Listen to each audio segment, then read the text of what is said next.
Good afternoon, beautiful people.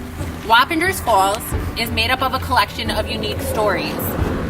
My story got ugly 2 years ago after creating a life for myself in the Hudson Valley. After becoming anchored and invested in my community through leadership in my homeowners association. During my involvement in the local Democratic committees, I decided to take a bold step of running for office.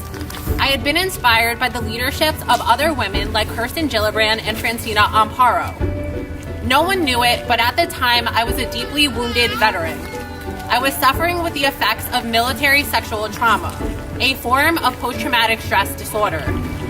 Beginning when I was just a teenage recruit in the United States Marine Corps, I was the victim of a series of sexual assaults, rape, and retaliation that resulted in a lifelong form of PTSD that is often disabling, along with a history of drug abuse and homelessness. Even though I was able to overcome my painful history, I stand before you today as a successful businesswoman and activist.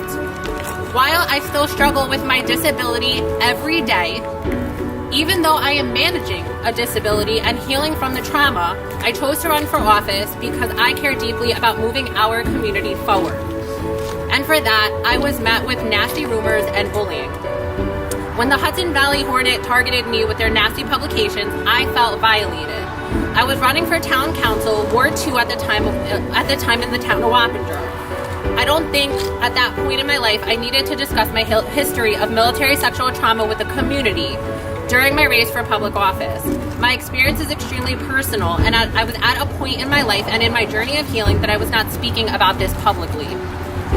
Having a local publication slander my military history and out my very personal traumatic experience was a complete violation. When I thought about continuing to run for office, I felt discouraged. Here I am trying to use my skills along with a genuine desire to better our community, and here I am being personally attacked for something completely irrelevant to this race. When the attacks and slander continued, I decided to fight back. They were publishing comments and misinformation, and these lies were very hurtful, and I believe that they were most harmful to the veteran community. I decided to fight back because I noticed that every single time I speak up, Vinnie Bettina, Angela Bettina, Charlie McCluskey, and Joe Ruggiero, these are public figures and public officials in our community who often make fun of how I look, how I speak, and this is serious because women should not be bullied when they run for office. We decided to fight back because it's important for girls and women to remain inspired even though they're facing adversity. And walking away is not going to change anything. We decided to fight back because if our community, people like Lori Java and Bill Ciccarelli, can come together and understand the seriousness of what is going on, we can work together to make a better community. And we can work towards an environment where our girls and our women feel supported when they're becoming the leaders that they envision themselves to be. So now we are writing a new story together, one of progress, inspiration, and compassion.